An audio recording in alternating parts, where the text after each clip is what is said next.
England had their first training session at their Kansas City training base. England arrived at their permanent World Cup base in Kansas City on Saturday and immediately got down to business.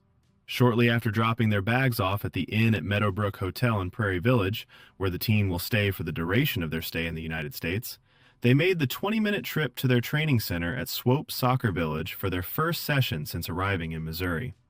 The locals welcomed Thomas Tuchel's men into their community with open arms, but also with high security, as the team was escorted by a motorcade of protection. There was nothing, however, to protect the players from the searing sun, with temperatures reaching around 31 degrees Celsius as the team was put through their paces. And this is what I noticed from England's opening training session in Kansas City. Same again for England? I reported on Friday that there was an emerging sense that the team that started against Costa Rica last week would be the side that Tuchel selects in the team's first game against Croatia on Wednesday. There were further reasons to believe that may be the case in training on Saturday. For part of the session, the 10 outfield players that started versus Costa Rica, Jude Bellingham, Ezri Konsa, John Stones, Nico O'Reilly, Elliot Anderson, Harry Kane, Anthony Gordon, Declan Rice, Noni Madueke, and Reece James, trained away from the rest of the squad. Of course, it may simply have been a coincidence that the 10 were grouped together. But if you were looking for clues into how Tuchel's team may look in Dallas on Tuesday, then reading something into that would be understandable. One obvious potential alteration to the team that beat Costa Rica would be Bukayo Saka for Madueke, but Tuchel's confirmation that the former requires managing through the tournament due to fitness concerns has raised questions over the Arsenal attacker's involvement. Saka trained away from what appeared to be the starting group and still did not look like he was moving freely. Heist being downplayed by England.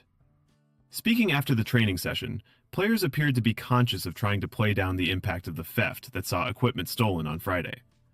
It emerged on Friday night that items had been stolen from a vehicle that was carrying equipment from England's pre-tournament camp in Florida to Kansas City. On Saturday night, Kansas City police confirmed that two men, Mustafa Salik and Irfan Kamal, had been charged in connection with the incident that saw $18,000 worth of property sold. The Football Association, however, has been clear that no elite performance equipment had gone missing and that the majority of what was stolen has now been recovered.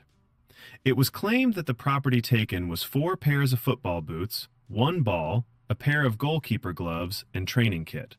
And speaking about the theft, Dan Burns said, "I've not lost anything personally. We found out from you guys, the media. It's with the police now, so not sure how much I can comment. It's not really been spoken about, so that just shows for us that they aren't too worried about it. It's not really disrupted our preparations." Preparations step up a gear. With England's World Cup preparations now in full swing, the focus on the group matches will shift up a level. If the Florida camp was about acclimatization to the hot and humid conditions, training in Kansas City will narrow in on preparation for their group games versus Croatia, Ghana, and Panama. Head coach Tuchel said, "We have acclimatized. They have worked hard enough and been exposed to enough heat. We are in a good place." The focus is on Croatia. Today is about settling in, and from tomorrow, it's about 3 days preparation for Croatia.